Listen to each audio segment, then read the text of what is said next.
यहाँ पे ध्यान दीजिए, आज की इस वीडियो के माध्यम से हम सीखने वाले हैं घनमूल निकालना गुणनखंड विधि से। अगर आज की इस वीडियो को पूरा देख लेते हैं, पूरा समझ लेते हैं, तो आपको क्या है घनमूल निकालने का गुणनखंड विधि से पूरा कंसेप्ट आपको इस वीडियो के माध्यम से सीखने को मिल जाएगा, है ना। अगर आज की इस वीडियो को पूरा देख लेते हैं तो चाहे आपसे क्या है कुछ भी नहीं बनता है घनमूल निकालना, तो इस वीडियो को देखने के बाद आपसे घनमूल निकालने का तरीका और कंसेप्ट बहुत ही अच्छे से पता चल जाएगा, है ना। और जब भी आपको कोई भी चाहे जितना भी बड़ा वहाँ पे सवाल दे घनमूल निकालने के लिए, इजीली ही वहाँ पे आप क्या है घनमूल निकाल लेंगे। तो चलिए आज की इस वीडियो को पूरा देख लेते हैं और घनमूल निकालने का यहाँ पे जो भी तरीका है, जो भी कंसेप्ट है, सीख लेते हैं।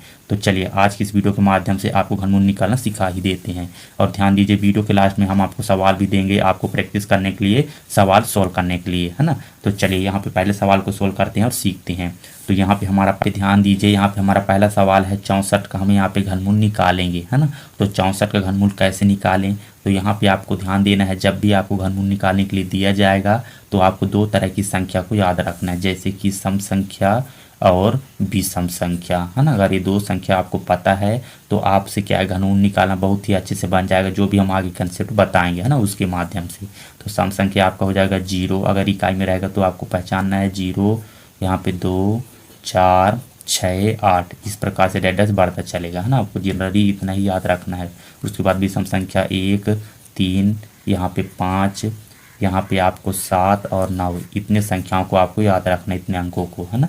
तो जनरली आपको सम संख्या में इतना याद रखना है और विषम संख्या में। अब देखिए इसका कैसे यूज करेंगे। अब देखो इसको काटने के लिए ना, यहाँ पे हमको ऐसी कोई संख्या रखना है जिसको इसको पूरी तरह से काट दे, भाग कर दे। तो इसको पता करने के लिए इसकी इकाई में देखा जाता है, इकाई में क्या है 4 है और 4 क्या है सम है। तो पहले छोटी संख्या 2 से काटोगे, है ना, डायरेक्ट बड़ी संख्या से नहीं काटा जाता है, सबसे पहले छोटी संख्या 2 से काटेंगे। तो यहाँ पे 2 रखेंगे।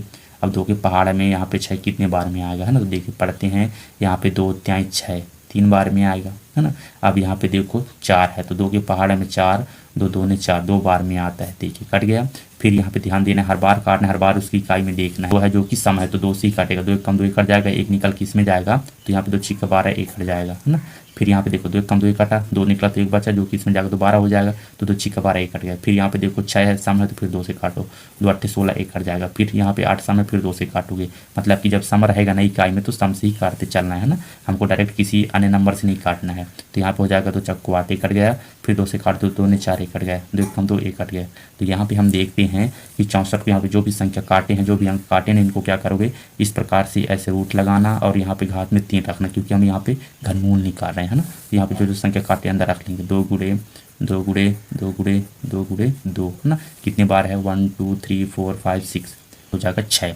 तो यहाँ पे अब क्या करेंगे, जब भी हम घनमूल निकालेंगे ना, इस प्रकार से रखने के बाद अब सेम अंकों का जोड़ा बनाएंगे, 3 अंकों का। यहाँ पे 3 है तो 3 अंक का जोड़ा बनाएंगे, एक जोड़ा ए बना, एक जोड़ा ए बना, है ना, मतलब कि 3 अंकों का जोड़ा बना। 2 को ध्यान देना है, इस जोड़े में से एक अंक बाहर निकलेगा 2 गुणे, और इस जोड़े में से एक अंक बाहर निकलेगा 2, निकल गया। अब इनको आपस में गुणा कर देंगे, 2 का 2 2 ने 4, ये 4 हो गया। कहने का मतलब ये है कि 64 का घनमूल क्या हो जाएगा, यहाँ पे 4 हो जाएगा, देखिए, है ना। तो यहाँ पे हमने पहले सवाल को बहुत ही अच्छे से सोल्व कर लिया। चलिए दूसरे सवाल को ध्यान दीजिए, इसमें हमको अलग ही कंसेप्ट सीखने को मिलेगा, है ना। तो यहाँ पे देखिए, अब यहाँ पे हम देख रहे हैं कि इसकी इकाई में पहले क्या है, जब भी काटेंगे घनमूल निकालेंगे तो उसकी इकाई में देखेंगे, यहाँ पे क्या है 9 है, 9 क्या है विषम संख्या, तो पहले 3 से काटोगे, डायरेक्ट नहीं काटना है, बताए ना। तो यहाँ पे काट लो, यहाँ पे देखते हैं 3 दूनी 6, 3 दूनी 6, 6 निकला तो एक बच्चा इसमें जाएगा तो 12 हो जाएगा, है ना। 3 चौको 12, 1 कट जाएगा, 3 तिरकाई 9, 1 कट जाएगा। फिर यहाँ पे देखो विषम है तो फिर 3 से ही काटोगे, 3 8 24 से कट जाएगा, 3 एक कम 3 एक कट जाएगा, देखिए। फिर यहाँ पे 1 है क्या है विषम है तो फिर 3 से काटो, यहाँ पे 3 दूनी 6, 1 कट जाएगा, 6 निकलेगा 2 बचेगा, है ना, तो 21 हो जाएगा, 3 7 21 से कट जाएगा। फिर यहाँ पे देखो क्या है, यहाँ पे 7 है विषम, फिर यहाँ पे 3 से काटोगे, 3 9 27 से कट जाएगा, 9 है विषम है तो फिर 3 से काटोगे, 3 तिरका 9, 1 कट जाएगा, है ना। फिर यहाँ पे देखो 3 है तो 3 एक कम 3 1 कट जाएगा। तो यहाँ पे हम देख रहे हैं कि यहाँ पे 729 को जो संख्या काटे यहाँ पे रख लेंगे ऐसे रूट लगा के, है ना, इसमें घात में 3 रखें क्योंकि घनमूल निकाल रहे हैं। तो 1 2 3 4 5 6, है ना।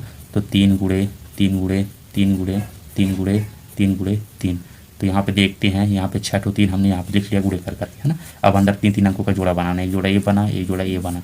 अब इन जोड़े में से एक एक अंक बाहर निकल जाएंगे, है ना, जोड़ा बन जाता है तो रूट से बाहर निकल जाता है, तो एक अंक इसमें से निकलेगा, एक अंक इसमें से निकलेगा जोड़े में से। अब इनको गुणा कर दो, 3 तिरकाई 9।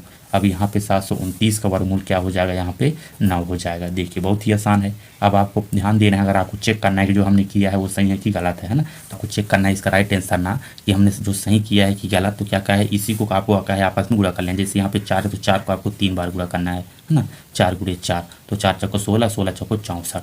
देखिए मतलब हमने सही किया है ना। तो यहाँ पे ध्यान देने, घनमूल निकाल रहे हैं तो आपको यहाँ पे इसको 3 बार गुणा करेंगे, जो भी आप यहाँ पे घनमूल निकालेंगे है ना। यहाँ पे 9 को भी आप 3 बार गुणा करेंगे तो 729 आ जाएगा। तो यहाँ पे ध्यान दीजिए दोस्तों, यहाँ पे जब भी आपको घनमूल निकालने के लिए दिया जाए तो गुणनखंड विधि से इसी तरह से इसी कंसेप्ट के साथ आपको सोल्व कर लेना है ना। तो चलिए अब यहाँ पे आपको सवाल भी दे देते हैं। तो आपके लिए यहाँ पे सवाल हो जाएगा, ये आपका पहला सवाल हो जाएगा 200 यहाँ पे 16 को उतारना अपने कापी में। दूसरा सवाल हो जाएगा 125 को उतारना। इन दोनों सवाल को अपने कापी में उतारना है। इसको सोल्व करके इसका राइट आंसर को कमेंट के माध्यम से बता दीजिएगा। हाँ जी दोस्तों, अगर आज की इस वीडियो से आपको कुछ भी सीखने को मिला है तो वीडियो को लाइक एंड कमेंट जरूर कीजिएगा, और चैनल में नए तो चैनल सब्सक्राइब कर लीजिएगा, ताकि जब भी हम नए वीडियो बनाएं तो नोटिफिकेशन आप तक सबसे पहले पहुंचे, है ना। तो मिलते हैं नेक्स्ट वीडियो में दोस्तों, धन्यवाद।